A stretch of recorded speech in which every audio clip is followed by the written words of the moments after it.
No, good afternoon, ladies and gentlemen. I'm reading the statement.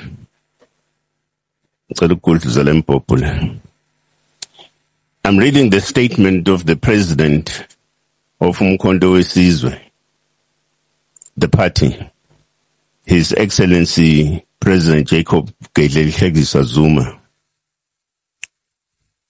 A world at crossroads and a nation in search of its own.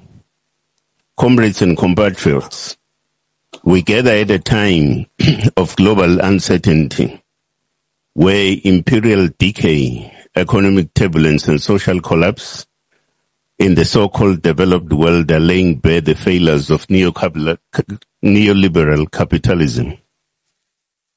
Across continents, we are witnessing the rise of movements that challenge the dominance of the Western political and economic order, a system built on exploitation, subjugation, and perpetual inequality. Africa stands again at the epicenter of this struggle, not merely as a spectator, but as a decisive actor in shaping the contours of a new global reality.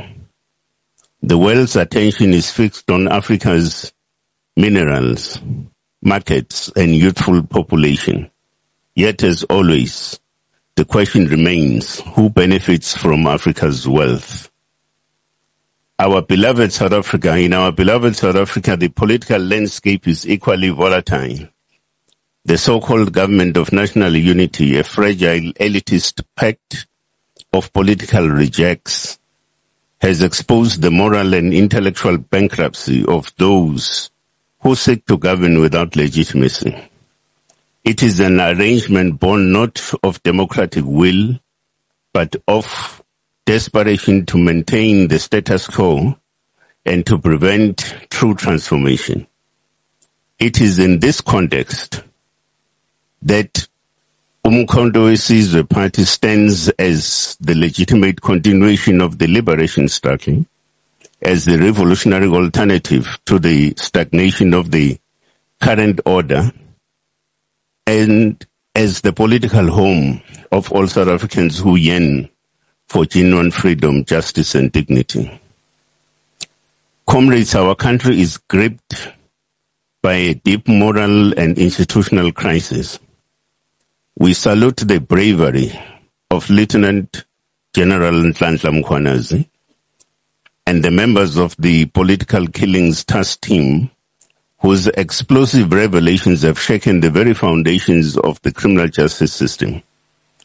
His courage has exposed how the state apparatus is manipulated to protect the interests of the few whilst persecuting the many. As MK, we demand full accountability from those implicated, and therefore we will use every parliamentary and legal instrument at our disposal to ensure that the truth triumphs over corruption and cover-ups. We are particularly concerned about the use of state police resources to protect private corporate interests, as witnessed in the Richards Bay minerals, a scenario disturbingly reminiscent of when Cyril Ramaphosa infamously called for quote-unquote concomitant action against the Marikana miners, which led to the massacre of 34 innocent workers. Once again, the lives of black South Africans are treated as expendable in defense of private capital. We reiterate our commitment and support for the work of the Parliamentary Ad Hoc Committee into allegations made by Lieutenant General Mkhwanazi, as only Parliament can hold the executive to account and bring real criminals to justice. We should also make South Africans aware that will be a true test of the so-called GNU when the time comes for Parliament to vote for or against the implementation of the outcomes of the ad hoc committee parliamentary report. As MK, we have no hope that the GNU will vote positively for the implementation of the report, which aims to hold Mr. Ramaphosa and his cabinet accountable.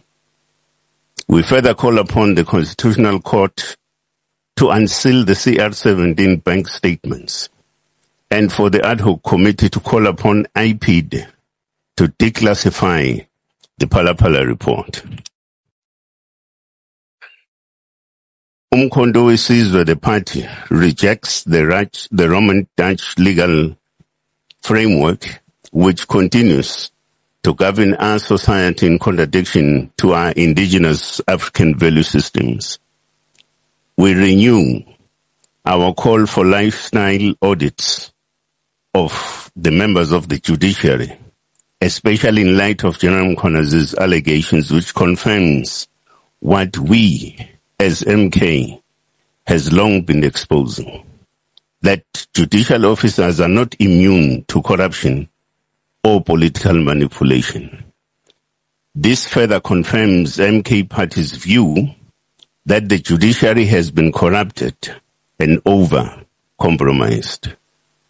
The so-called government of national unity is nothing but a coalition of the compromised, a conglomerate of opportunists who have been rejected by the people yet cling to power through elite pacts and backroom deals.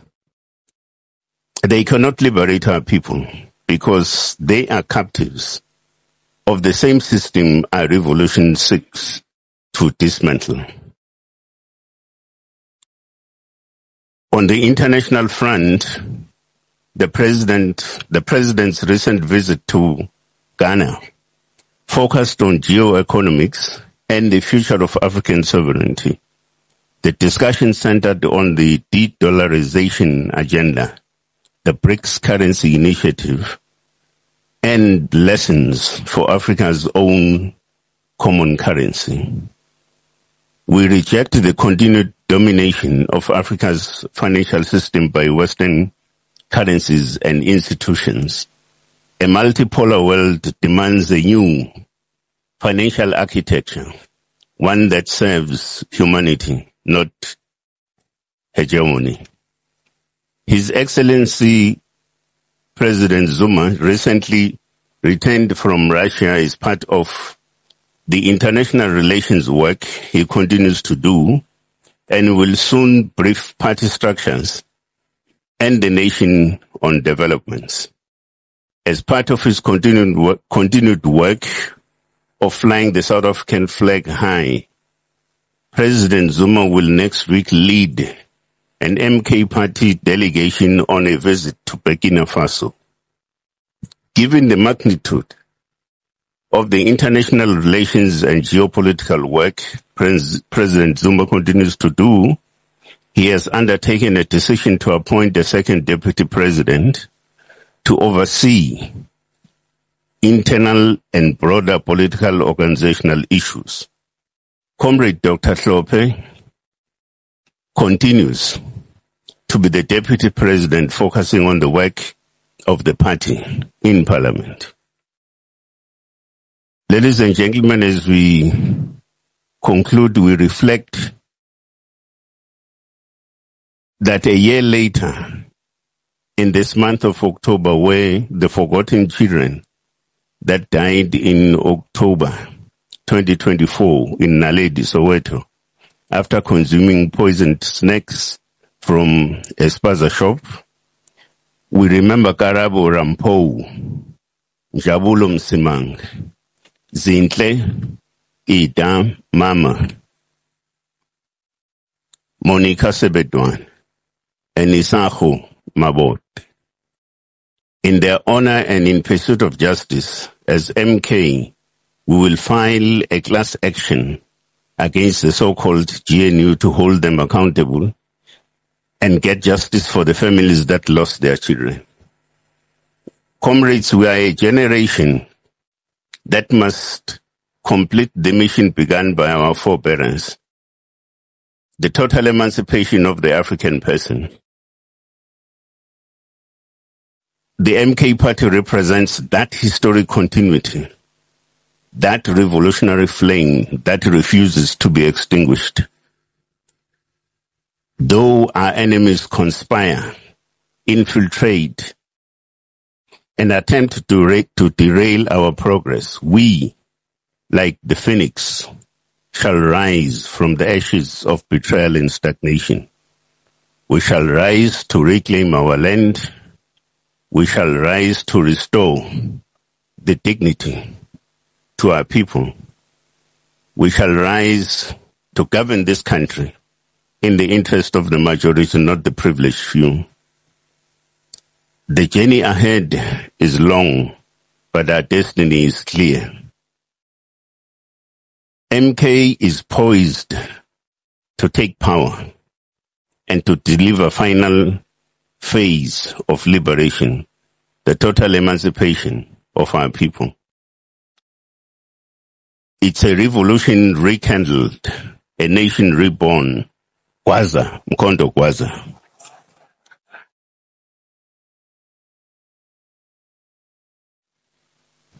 Thank you, National Chair.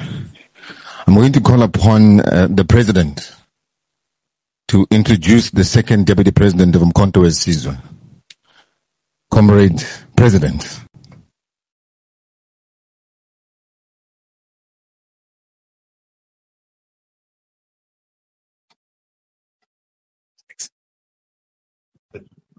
Siyabonga baba, siyabonga. Thank you very much.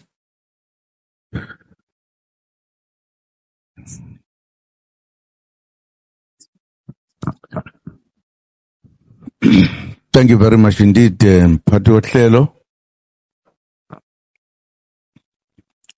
Sanibona nonke nani bomana lapha ngitshena. Angeniqamba ngegama elimnandi kangaka. Uyamiswa nje bese uyatshenwa nje. Uyayibona. Thank you very much indeed. As we have heard that Umkhonto Wesizwe is growing, and it is one of the bigger political parties in the country. And it is indeed there to change the situation of our country that those who were given that chance to do have failed to do. As you know, we have Deputy President whom we put in a very serious area to lead those of our people who are in Parliament. A very serious and well-known comrade, lawyer by profession, not just a lawyer, not a small lawyer, no, merely or serious. Okwazi ukugweba zonke izinto noma sekuthiwa ziqhamuka ngaphi. Niyamazi ke nani ngoba insizwe ekhulumayo. Simnikeza umsebenzi wakhe ukuthi abe deputy president abese a leader eParliament. But given the task and the growth of our organization, we want him now to concentrate mainly in Parliament and deal with parliamentary issues and laws and legal things or whatever. He can't do that and also be at the office, the main office. We have therefore added, as we have said, another leader who's going to be with us all the time. Partly also, by the way, because the current president of Umkhonto Wesizwe, I'm sure you all know, maybe there's not a single one here with my age. Is there?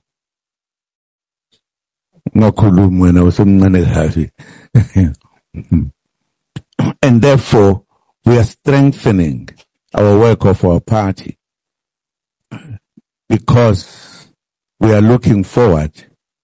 We are not looking other side of the mountain. We look at the mountain. Which we are going to take and lead this country is a serious matter. We have decided to have one of our cadres who have been with for years. His name,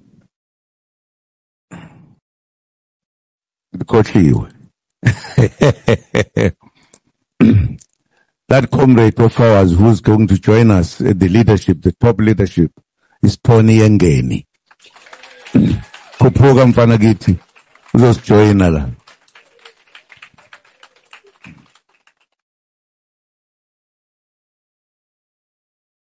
Yini kukhona abangashaya izandla lapho? Anijabuli. Kwakhona abangashaya izandla, ha? Mhlole. Thank you. Singahlala phansi. Tony Engeni is a cadre of many, many years. The cadre who took a decision to leave the country as a young man, to go and prepare himself to fight to free the black South Africans in South Africa.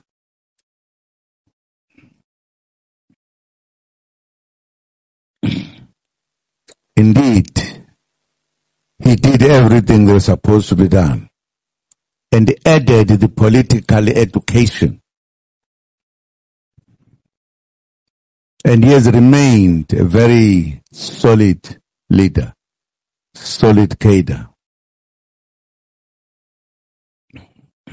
Just to tell you one little thing, when one of our leaders who was sent to Lesotho in a very, very, very difficult way, how to move from outside South Africa into the intestine of it, to be part of Lesotho. Tisani was sent there to lead the operations from there. When he was taken away, we sat and took a decision to send this young man to go and take the place that was held by that leader that I've just mentioned, Krisani. And he operated from Lesotho and finally penetrated the country into the Cape Town and operated there. So we are talking about the man who knows what to liberate is. This is now one of our Deputy Secretary General of Umkhonto Wesizwe. Ozonikhulula nonke noma ningafuni. So nikhulula. Nikhulula impela ngci. Ngicela isu. Ngitheni mina? Ngithe Secretary General. Ungakwenza nalokho masimnika. Hamba nazi. Uyakwazi ukwenza konke la ayikho into angakwazi ukuyenza lo. The only thing angakayenzi ukuba president. Kodwa konke okunye deputy president ushona enzansi do secretary deputy secretary yini ngakayenza.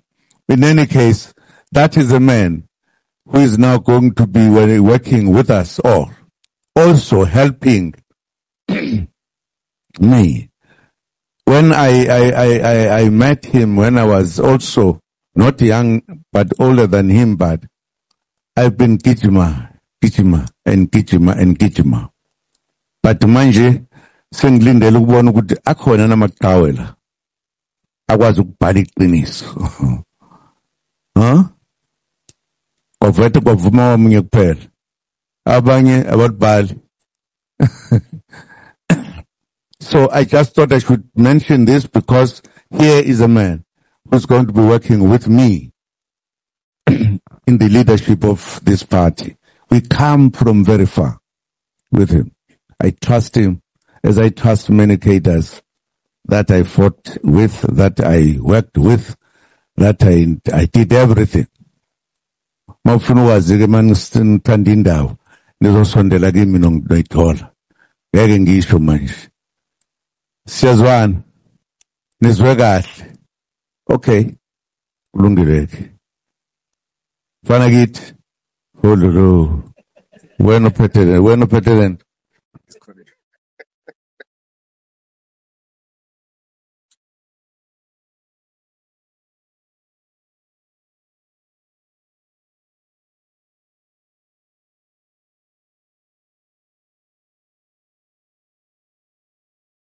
Thank you, President.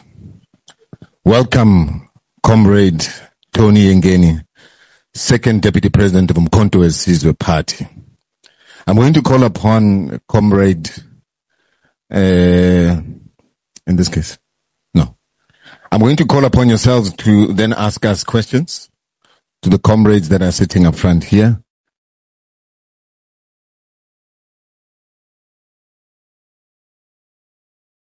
Yeah, but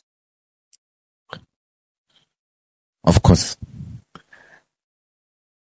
Okay. The Second Deputy President is going to give us a brief statement. No questions to him. That's where I was going. Second Deputy President.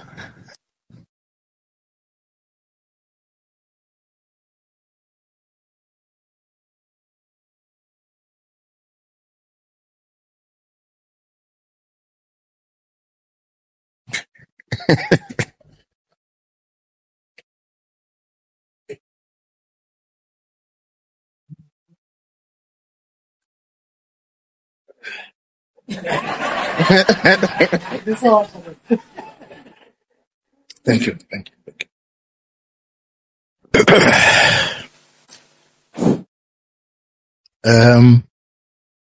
Comrade President Jacob Gedlehlekisa Zuma, the leadership of Umkhonto Wesizwe,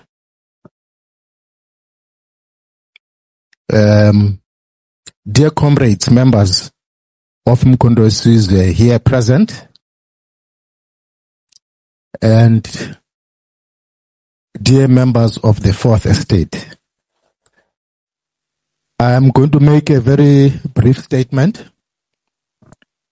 and the caption of my statement is my brief journey with President Zuma. The problems of this country are primarily that of leadership. We have leaders who love themselves more than they love their people and country. But Comrade Jacob Zuma is different. He still stays in his rural village in Kandla, where he originates from. Throughout his adult life, through struggle and sacrifice, he has demonstrated his undying love for his people and country. He has now decided, even at his advanced age, not to retire, but to continue the struggle for social and economic freedom and prosperity of his people until the last of his days. His vision and wisdom continues to shape the nature and content of the current political struggle and contestation in our country today. That vision inspires millions of South Africans to rise and take full responsibility for their own lives, for their own freedom and prosperity. Let me take you back to January 1977. I was a young man then, crossing the border into Lesotho with my brother Norman, who, as you may know, later in life retired as a general in the South African National Defence Force. We were stepping into exile, into uncertainty, into a life of struggle. South Africa was burning after the Soweto uprising of 1976. The regime was brutal. Thousands of young people were leaving the country, determined to join Umkhonto Wesizwe, the People's Liberation Army. It was there in Maseru that I first met Comrade Chris Hani, a giant and titan of our struggle. Comrade Chris commanded me to stay and assist with the political education of the avalanche of young comrades crossing the border. And so, even before I picked up an AK-47 rifle, I was tasked to be a political instructor, to prepare our youth to understand why we are engaged in struggle and what kind of society we wanted to build. In 1978, I left for Angola for military training. When I graduated from the regular course in guerrilla warfare in 1979, I took my oath in front of President Oliver Tambo himself. President Tambo gave our detachment the singular honor of naming it the Isandlwana Detachment. Our detachment was named after that great battle where our forefathers and warriors fought bravely with only spears and shields to defeat a British garrison using superior weapons. Exactly 100 years before, in 1879. In that same year, OR declared the year 1979 the year of the spear in honor of those Isandlwana warriors and many other martyrs that had made the supreme sacrifice during our liberation struggle. Thereafter, I, together with other comrades, were chosen to undergo a commander's course. That commander's course was carried out by Soviet instructors from the Red Army. After completion, I was sent to Moscow to the Lenin School. This was an international ideological school with cadres from all continents in the world.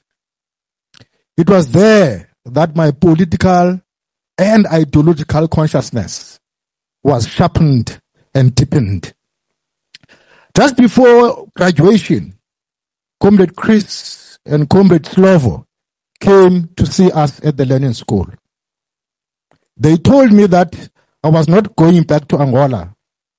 From Moscow, I was to be deployed in Lesotho. The apartheid regime had threatened the then Lesotho Prime Minister, Liabua Jonathan, with invasion unless Chris was removed from Lesotho. Chris was removed from Lesotho by the ANC and redeployed to Mozambique, and I was sent to Maseru to continue with his work. I became the SACP regional convener and became part of the ANC political military command. It was in Lesotho that I came to work closely with Comrade Jacob Zuma. In December 1982, the South African Defence Force launched a bloody raid on Maseru. 42 people, our comrades, including Lesotho citizens, were slaughtered in cold blood.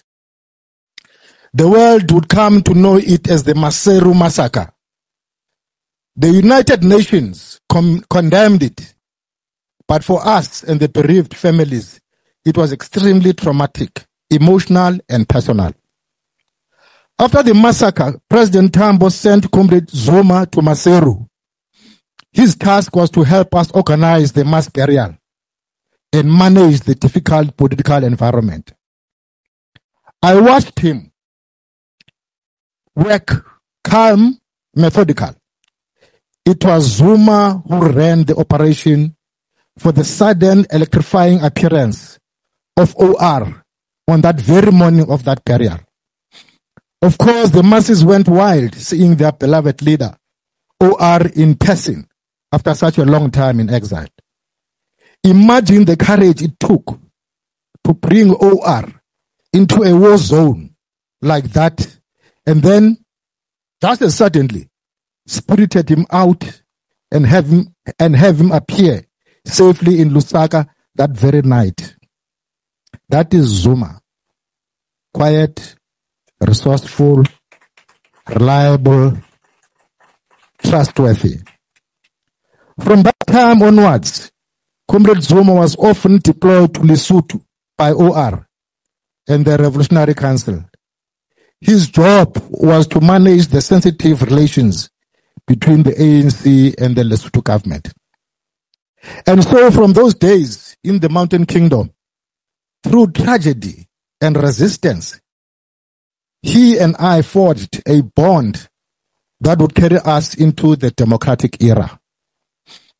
Then in Parliament, I served as Chief Whip of the ANC. Comrade Zuma was Deputy President and leader of government business.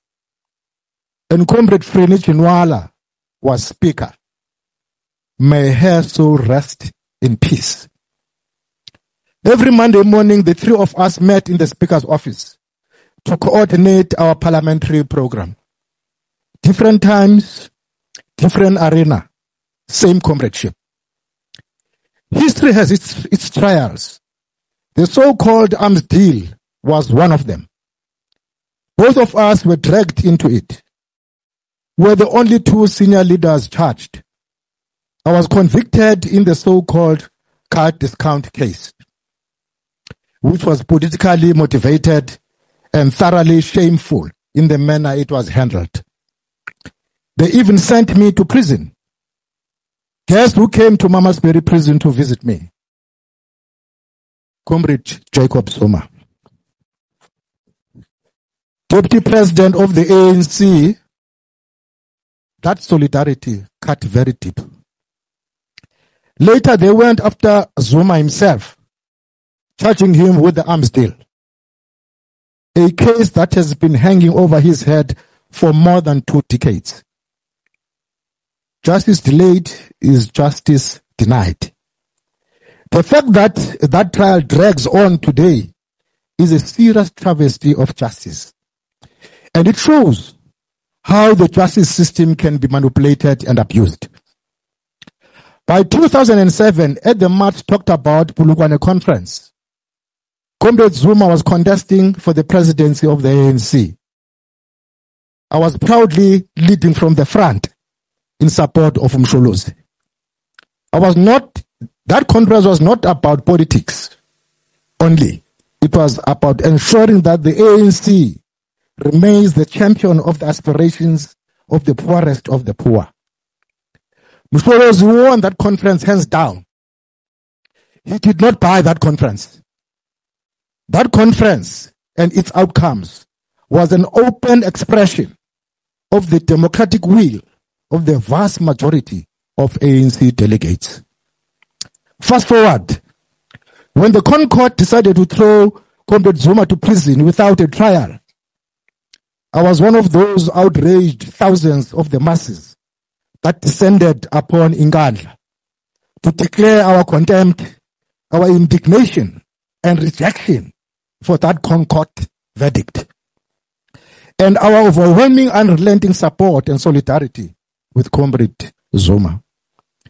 Even when Umkhonto later formed Umkhonto Wesizwe, our bond endured. When the ANC took disciplinary action against him, Umkhonto called upon me to represent him before the DC. I readily agreed. In moments of crisis, a true leader turns to those he trusts most. Till today, I remain a regular visitor. To his homestead in Inkandla. We sit together, we deliberate, we debate the crises our country is facing, searching for ways to resolve them. The bond we fought in exile, in Angola, in Moscow, in Lesotho, in Parliament, in prison, continues to this day. That bond was forged in the crucible of struggle. We have shared in victories and endured humiliations. We have been tested by fire. We have been through the eye of the needle. From time immemorial, outstanding individuals have and do contribute in the making of history.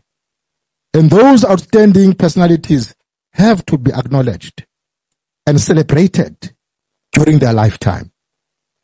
Yet to be truly great, leaders must at all times assert their primacy, pledge their loyalty, and serve the organized will of the masses of our people. This struggle for social and economic emancipation, led by MK and other black political organizations, is not about me or yourself or anyone for that matter. It is about the heart and soul of the land of our ancestors and its people, the People's Republic of South Africa. Glory and dignity, the glory and dignity of South Africa and its people, and among other nations, must and will be restored. South Africa and its people must and will be free. Amandla.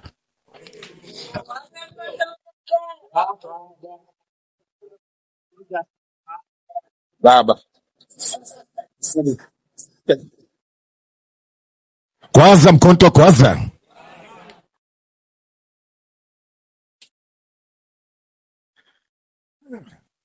As I said before, I called the second deputy president up. There won't be any questions for the second deputy president today. That time will come, not today.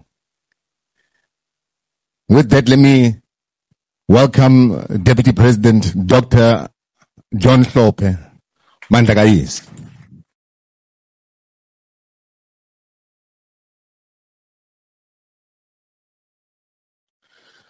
We're now going to give the members of the media an opportunity to ask questions, and we will then call upon the leadership to respond to those questions accordingly. So with a show of hands, we will take the first 5 and then so on. You already know the tradition by now. So where do we go? First hand there. 2, 3. 4.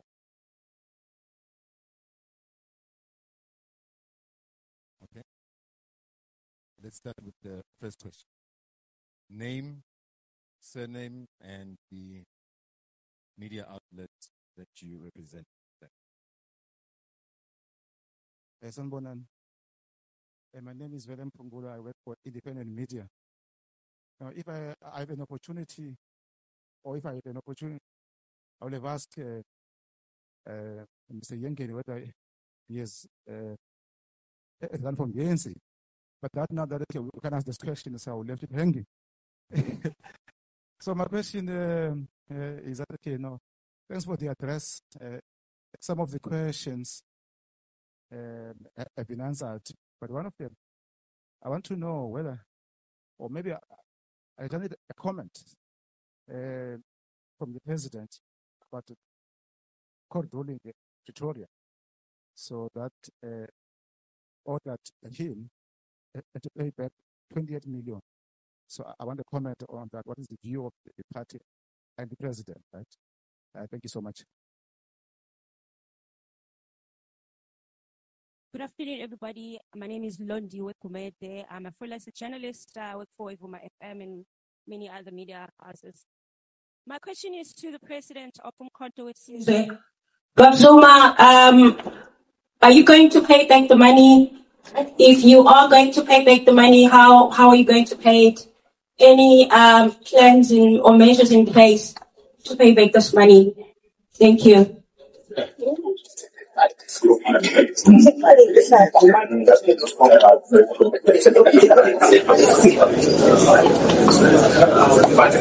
you very much. Good afternoon. My name is Nkosi Kona Malinga Misi. I'm with ENCA. I've been partly covered by my colleagues on some of their questions, but perhaps to the issue of this latest announcement of Mr. Yengeni as the second deputy president of the organization. I mean, the president could have chosen anyone else, but perhaps can we just get an understanding what informed the decision, one, of having the second role, in as much as it's been said that Dr. John Hlophe will focus on the duties of Parliament, but really what necessitated it, perhaps the broader explanation and elaboration on the two different roles and what their duties will essentially then entail, and perhaps any other reason beyond what we've been told. The second question pertains to issues around the sort of bodies established to investigate the allegations by General Mkhwanazi. The party has been against the establishment of the Mazana Commission, but quite interestingly, and you've conceded to it in your own statement, you are in support of the ad hoc committee looking into the very same allegations. Has your position changed? Because it appears as if the Mazana Commission is giving us an in-depth sort of aspect of these allegations and where they stem from and what we're really looking at. So has your perspective changed on the Mazana Commission? Are you perhaps continuing to challenge its establishment and all of the other side aspects to it? For now, I'll rest there. Thank you.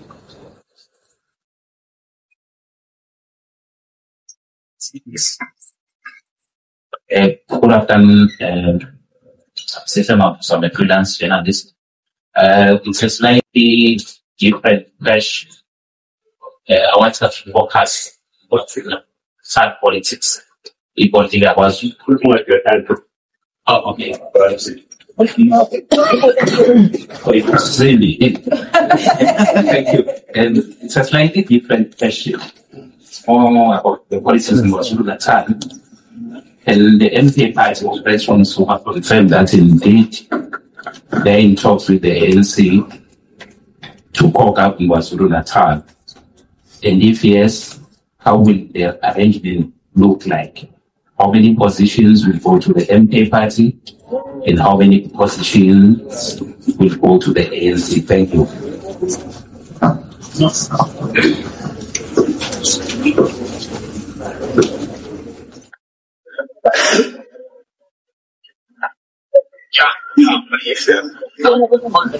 Is that the last question? I thought you guys were going to ask serious questions. You're asking us about 28 million rand. But nonetheless, the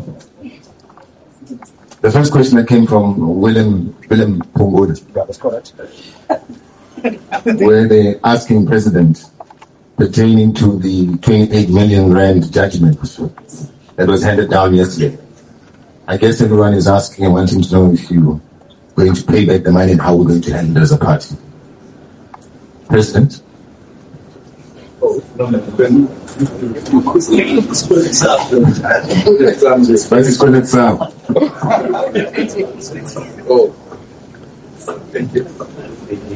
Thank you very much, what was said. When the matter was discussed, I was not here, I was abroad. I'm going to be meeting rather my lawyers to say where do we take the matter. So I can't be answering because I was not there. We've made an arrangement to meet with my lawyers to take that matter forward. And that matter will be handled. You'll get to know then at the time as to what is our approach to that matter. Thank you. Thank you, President. Is there a sound problem? Yeah. So you can't, am I not audible? Yes. Not at all? Yeah. So, do you want me to repeat what the President said? Still not getting it. Where's the other mic? Is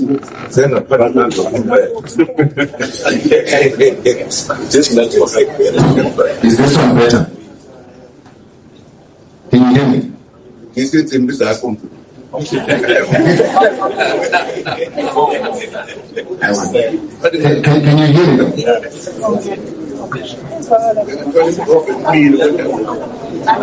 Can you hear me at the back? Let me ask a question. I keep saying, can you hear me? You're quiet.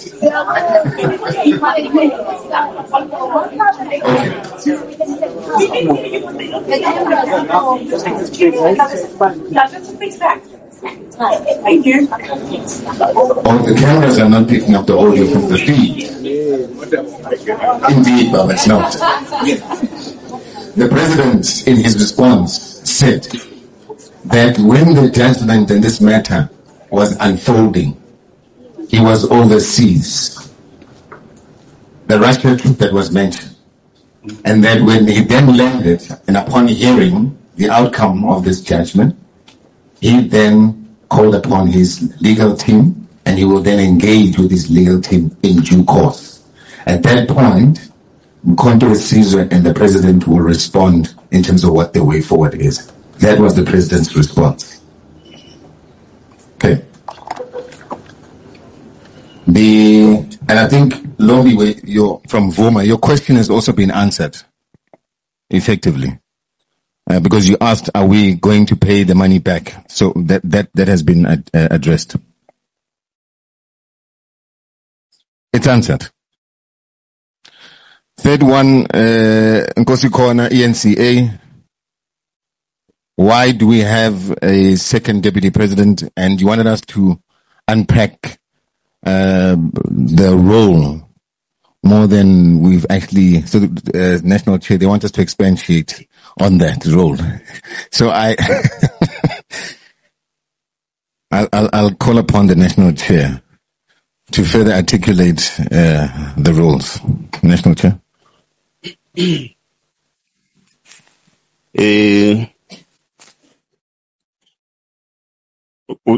Uthe bani lo bebuza umbuzo bani Nkosi Khona.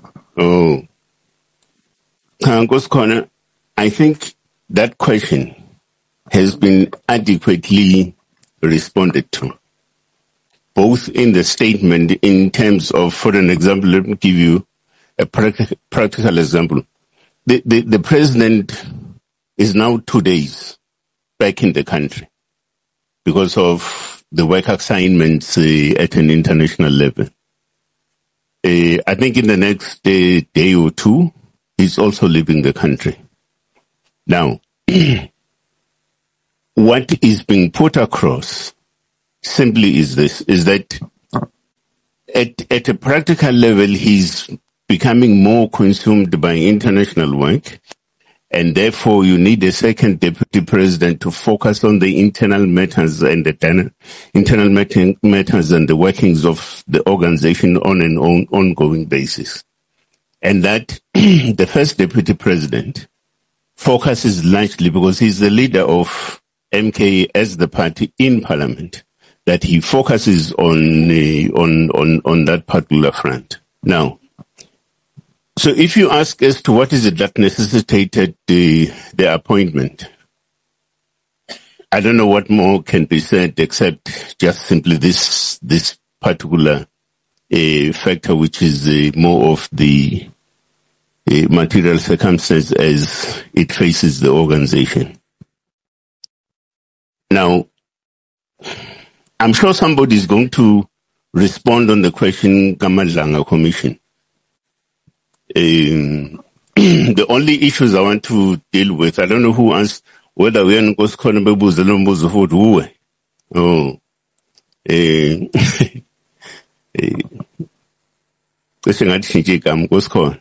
okay. Now, I will also deal with that question, but I'm sure, you know, a statement was issued on the question of our position with regards to the Madlanga Commission.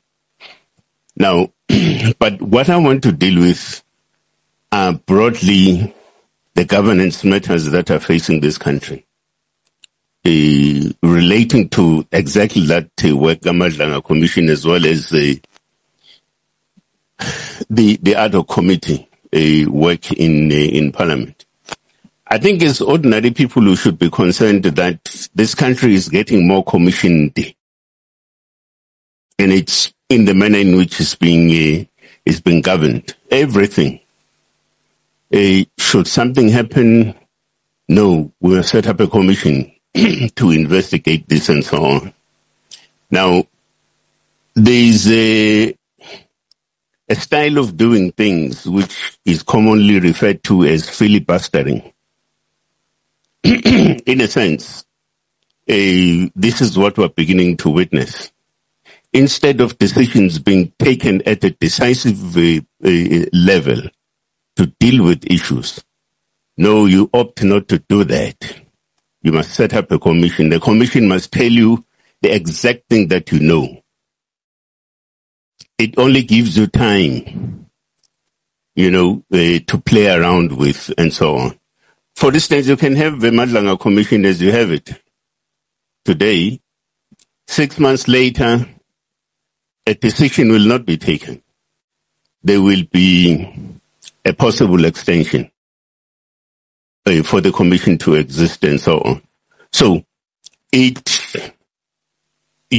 are therefore going to have quite a stretch of time in hearing things out, but decisions are not being taken. It's the same thing that we witnessed with the political gimmick called the Zondo Commission.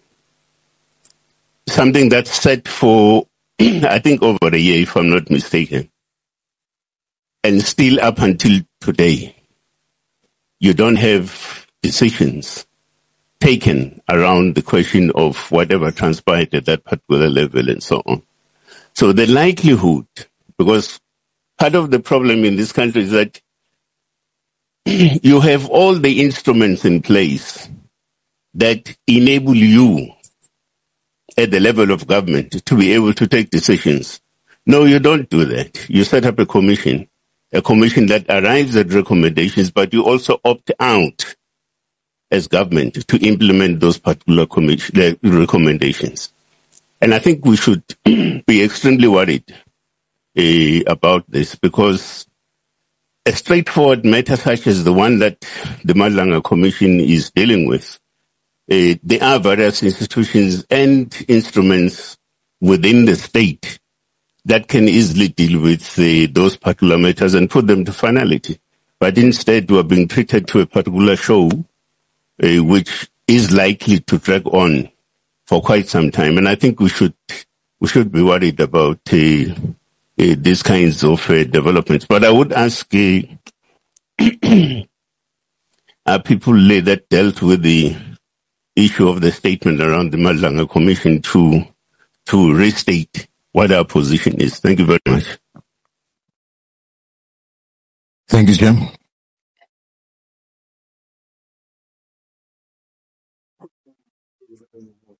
Not at all. Just on what Shalowet has said, as the media, why are you not questioning what government is doing, not putting things correctly as they are? Why are you not querying that if we are to say South Africa is what we want it to be? As he has just said, there are accusations, instead of those accusations taken to court or whatever, there are judges. Even when we said the manner in which we dealt with the elections were wrong, we put a case up to this day has not been taken to court. Why are you not questioning these things? That's a question towards you guys who are supposed to help us.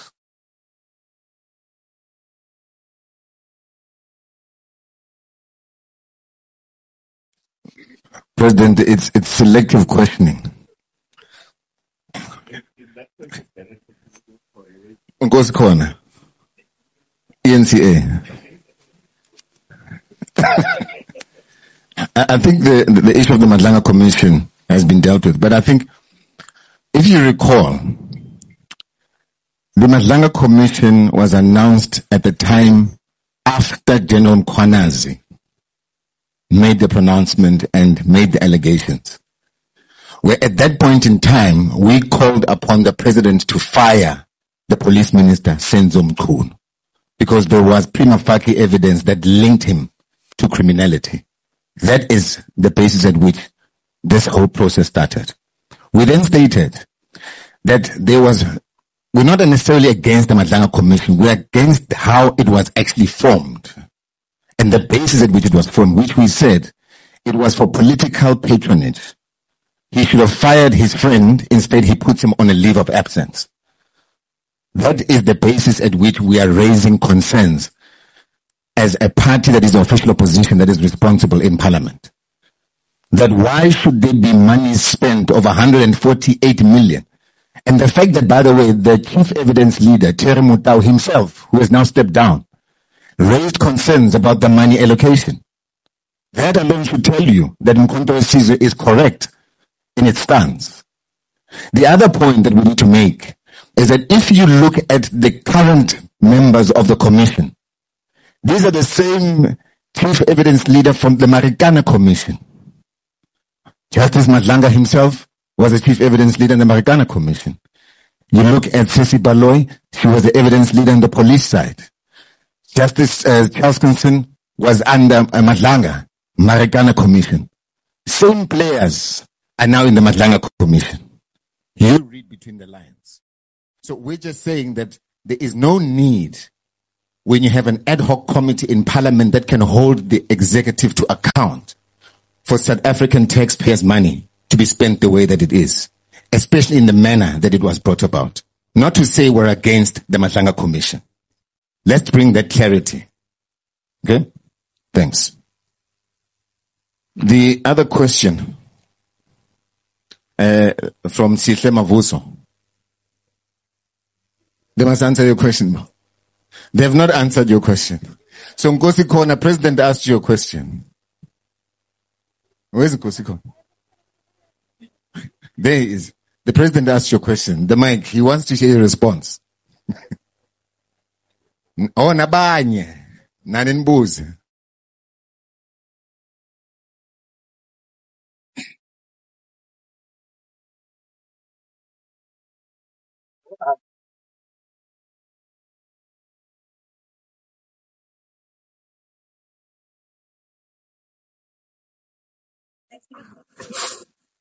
All right. Thank you very much for the question. I've got many colleagues in the room, but I'll just briefly say in answering, I think our industry is doing a stellar job at the job at which we are tasked to do.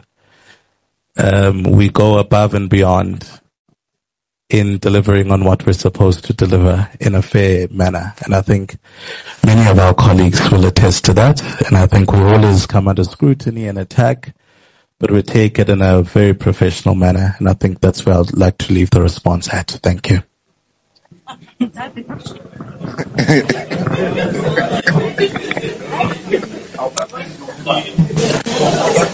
Can I go? It's Londiwe Kumete again. The question is directed to the President. No. President. Sorry, one last element. And I also think when we look at, for example, the issue around the allegations of within our criminal justice system, much would not be known if it wasn't for some of our colleagues in this industry.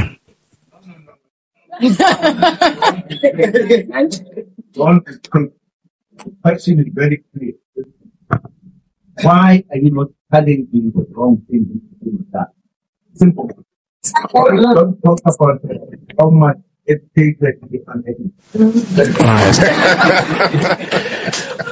Well, Mamalala, the simple answer is we are challenging. You and I, we can have a sit down, we can arrange to sit down and unpack the question.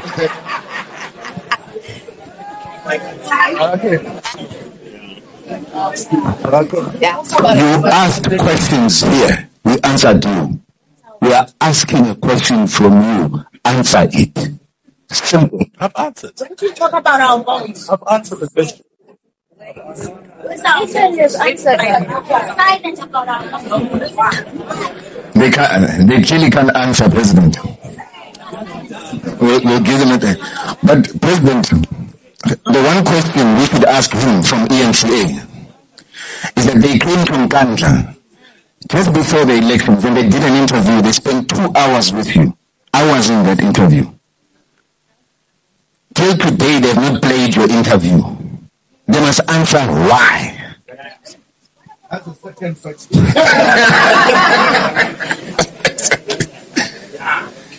They have still filmed our interview with President Zuma. What was the next question? Okay.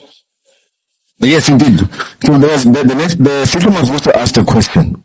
So then, before we come to, let's just engage with Fisher. Fisher's question was around KZN and the governing of KZN. Yeah. Thank you very much. They must answer all the questions. You must answer them from back. We're coming back to this one, President. Thank you very much. Just a recap. Is the MK party in talks with the ANC to co-govern KwaZulu-Natal? If the answer is yes, how many seats will go to the ANC? How many seats will go to the MK party? And again, have you also engaged the EFF, considering that there is a fallout between the two political parties at national level? Thank you. I'll call upon the SG to respond to that. I don't know which fallout you're talking about, because we have a progressive charter that we've signed in Parliament. But in any case, that's what you're reading into it. All right. Good morning to you all. Thank you, Mavuso, for your question. I think before I respond to your question directly, we have to remember that Umkhonto Wesizwe is probably the first political organization or movement that registered phenomenal growth within 5 months. As such, it's been a very, very rough but fast pace that we've been moving at. Then we decided to embark on a strategy, define it properly, that will take us to a landslide victory in 2026 local elections, and then 2/3 majority in 2029. All of these things have necessitated the relook of our organization. It's not just a movement, but now it's got to be an corporate structure, an organization that has got trusted systems and processes. Part of that process has to be to beef up the human capital, the intelligence, the experience, the expertise of the cadres that we have at a higher structure. That's one of the reasons we have Ukomre Tutoni. And it's in line with your question, Mavuso. Looking at how we want to go to 2026 and 2029, we have taken a deep look at how we will be positioning ourselves. We have then charted a new theme called "We are poised to take power and govern." Sikulungele ukubusa. And we said, why not start with KZN? Hence, we won this province, we believe, with 2/3 majority. But we were told that we won it with only 45%. The question is, why are we being governed by people that got 14%, 18%? We have decided to reclaim our province because it rightfully belongs to Umkhonto Wesizwe. And in doing so, we have decided to throw a motion of no confidence in the executive, particularly the premier. But we will not dish out the details at this stage. Your question was ANC and us. I can tell you now that is a premature question. There are no seat discussions at this stage, and there is no direction that we are talking to any of the parties in the legislature in KZN. That will be divulged in due course. At this stage, we are just doing it and running it our way as Umkhonto Wesizwe. Thank you.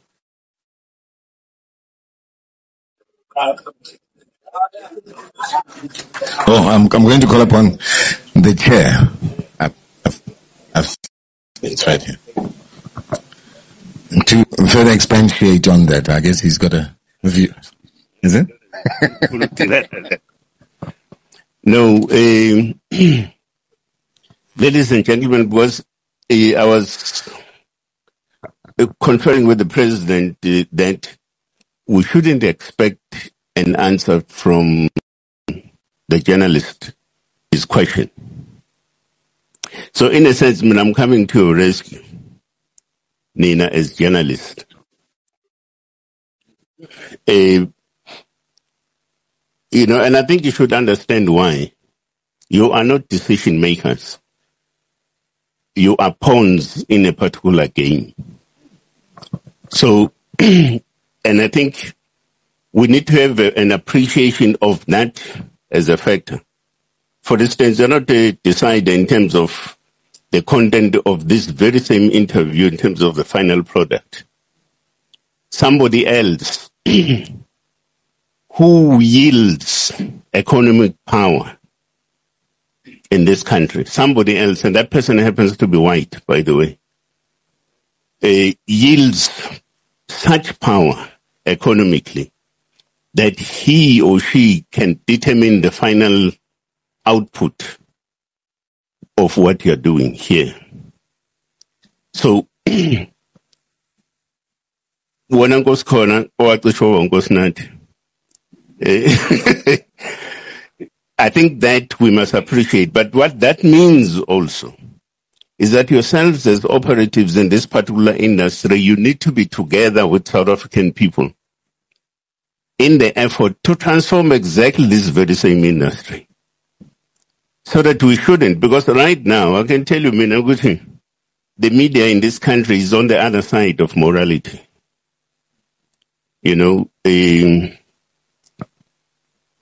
I'll give you an example.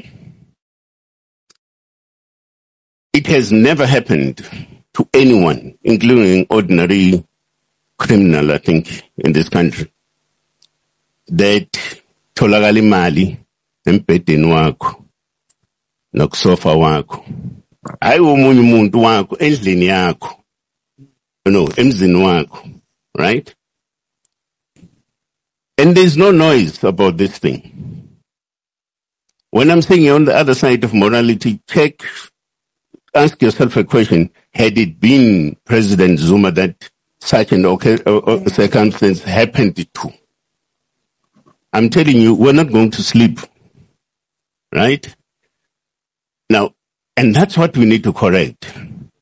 Because principle is principle. If something is correct, it is correct. Something that is wrong. Finish. Right? There shouldn't be, you have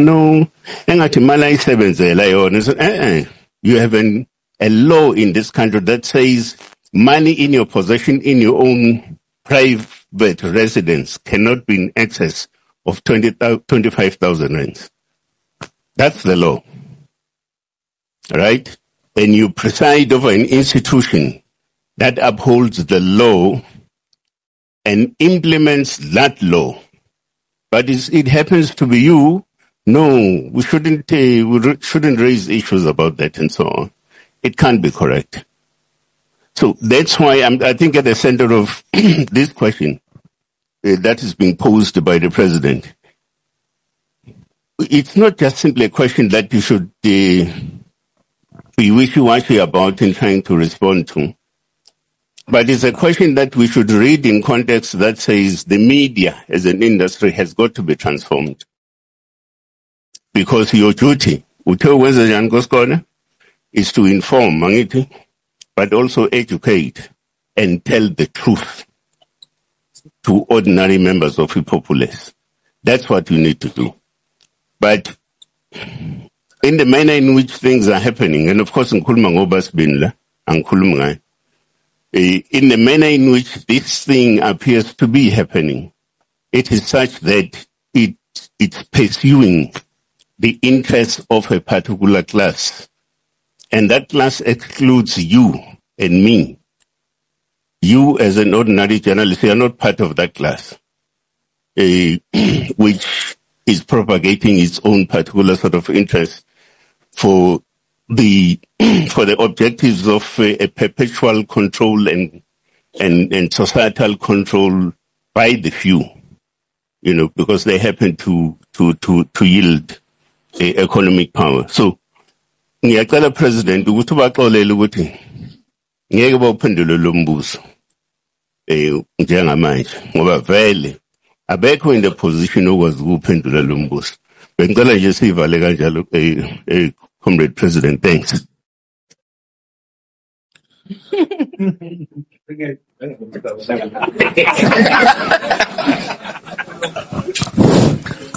uma sihlalo nami ngelinye ilanga ngithi anguphendule lo mbuzo ngiyophoqwa nabafowethu laba nodadewethu ukuthi phendula wena kodwa thina wena bona baphendule ngiyabuza.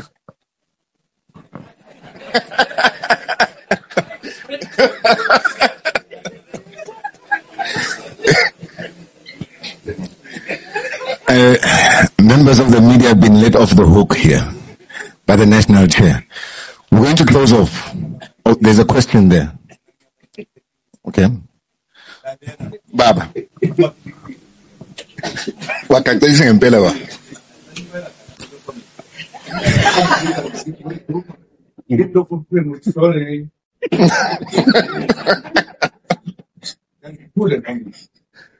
Abakuzwe kahle bo. Bara ngibona bazovuma.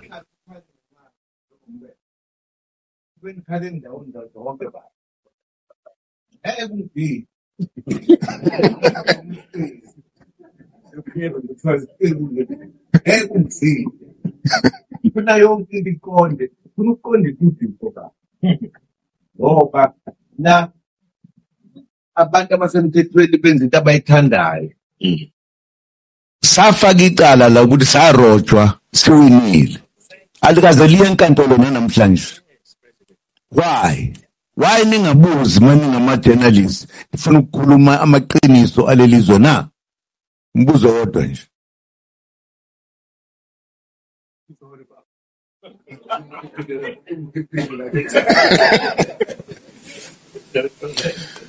Last round of questions. I see there was 3 hands from what I saw. 1, 2, Lundiwe. 3. Oh, Kosikone, you're still asking questions. Hayibo. Ufuna ukubuza baba. Yena lo mbuzi ufuna ukubuza manje.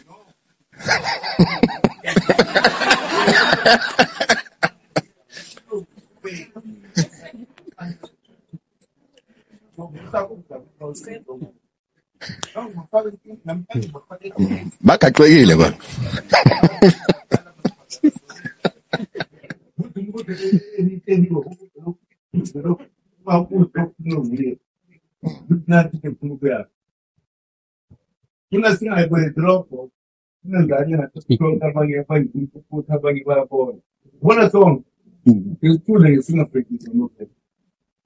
Injalo ba.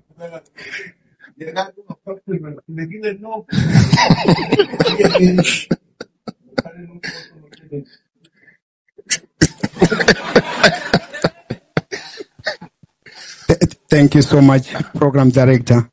My name is Bongani Mkacho. For me, it cannot be a question. What I see is the leadership and wisdom of our president. And I'm happy that the media is all here today. No one is going to say anything about the leadership the leadership is... Sorry, you're going to say you're from which media house? Remember, you have to mention your name and okay. So we know who we're talking to. Bongani Mkacho, it's my... Which one? I'm doing my own media. What's the name of your... Okay. Yes. Okay, you can go ahead and finish off, please. Let me down. Okay. I'm happy that the media is all here. We will not hear any other stories about the division of the leadership of MK. Why I'm saying this? I'm happy that the president had already introduced a new deputy, and I see, I'm observing myself, our legally, who was the deputy president, it's here. Personal. And you can see that the leadership is unity. So that's why I'm saying, as the president has said, you can even see that, yes, people, they... Let's just speak. Thank you. That's a comment. We appreciate you. We appreciate your insights. Thank you. For the first time, someone from the media says something, President. The next, Londiwe. Thank you, Samulo. Greetings again. Londiwe, freelance journalist from my FM and many other media houses in KZN. Kuke kuba nenkulumo ehlongozayo mayelana nokuthi umongameli uBaba Jacob Zuma kungenzeka avele laphana kulezi inkomfa ezimbili ezikhona that are running concurrently. Ingabe kuyiqiniso kangakanani lokho? Uma ngabe kuyiqiniso uTabu uzovela nini? Kuphinde kube khona any concern ethi mayelana ne-MK party during the time bezama ukuvimba ikomiti ukuthi liqhubeke. Ingabe lokho babekwenziswa ingoba nakho izathu ezinhle ezikhomba ukuthi ubaba is implicated na. Hello. Okugcina ngisakubuza lutho manje. Ikumayelana nama undocumented foreign nationals. Ngimbonile uMacingane la ngemuva ngiyibona ehola. Idesk uMancintha sorry Zondi. Ngicela ukubuza kuleyo ama foreign nationals ukuthi ngoba sazi ukuthi akhona ama operations afana nalawa aholwa uPremier kwaZulu Natal ubaba uThamsanqa Ntuli la athi khona engangeni ngesango iyafohla ebese kuba khona march and march dudula operations njalo njalo. iMK party ngabe iyahlanganisa yini nabo uma ngabe ukuthi ayihlanganisi kuphi okuhlukile bona bakwenzayo ngoba sisibabone bephumile siphume nabo kwesinye isikhathi kodwa emva kwalokho bese kuphelela lapho singababoni behlangana nalawo ama operations. Thank you. Thank you once again. I just wanted to get more in terms of the class action against the GNU as it pertains to the Soweto incident involving the children. If that could just be unpacked in terms of what that essentially is.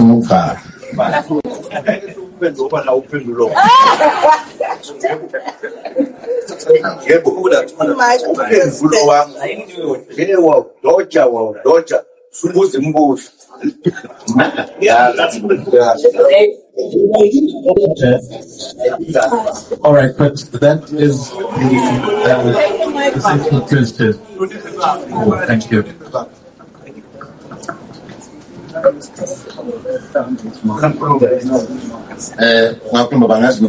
No, ngithi ubaba lo uphendula manje simbuze umbuzo kaningi wawudoja ubuze yakhe ngithi no ayingabi ilokhuzani one sided ileyo nto engisho akakwazi wena is dominating lapha ubuza yonke into la babuza abanye abantu kodwa akafuni yena ukuphendula. No, ngiyala baba ngeke equal kulingana mongazi. Next. But sesiyayivala ke manje. Sesiyayivala. Which media house, bro? Will be the last question. Ngiyabonga kakhulu Sizwe Sibongo ngwashozi from Sizwe OS TV on YouTube. I thought usiswami uzobuza umbuzo othinta iMK Labour Desk. Who owns MK Labour Desk? Because we saw ubaba uNgcobo TP Ngcobo Bishop TP Ngcobo ethi he registered as a civic organization. So ube khona confusion nangesikhathi ukhanyile ephendulo ekutheni ecetshwa phendulo ngaphawula. I'm happy also to Manzula who owns MK Labour Desk because TP Ngcobo wathi he owns a MK Labour Desk because why register as a civic organization yabo. Okay. SG, do you want to take that? Because I think we've stated that this presser, by the way, now I'm going to you are being opportunistic. This presser is the president's presser to announce the second deputy president. We're going to have a press briefing that's going to be led by the SG. We will discuss organizational issues. So, ngicela nje okunye nisalawe. We've got a new SG, 70 days in office. He's addressing and dealing with all those issues. Okay? Thanks. Ngiyabonga Nhlams. Quickly, let's respect the fact that Ingwele Ubaba Wethu is the one that invited us here. What he invited us for has been delivered. But let me address these two things. Talking about commissions, that's done deal. There's no answer for that question. Undocumented foreigners, there is a forum that you can come to, not the press briefing today. That is being addressed. But to put you in a much comfortable position, Umkhonto Wesizwe has got 10 principles or values. I'm not going to mention all of them. The first one is Ubuntu Boto. Second one is unity in action. And then the third one talks exactly to the undocumented foreigners. Number one, it says patriotism, Pan-Africanism, and equality. We believe that we belong with the Africans in the African continent. We are South Africans, but we belong together. That is why our president is making these trips. Part of it is to make sure that we break the barriers of trade and economy. Now, undocumented Manglinza, I know Manglinza, we've had the discussion. We have your TB Ngobo issue that must be addressed by my office, and I've engaged them. So it's not going to belong here. But quickly, is it right to have an unemployed South African in South Africa who has the same qualification as an undocumented foreigner who has work in South Africa, but you cannot work in another country? That is not proper. So if you are documented, we appreciate that. That's okay. But there's nothing right about taking someone undocumented who came through the window and is taking the jobs of the people in the country. We're addressing that issue. And I think that's it. And thank you. Thank you very much, SG. That will be the end of our presser.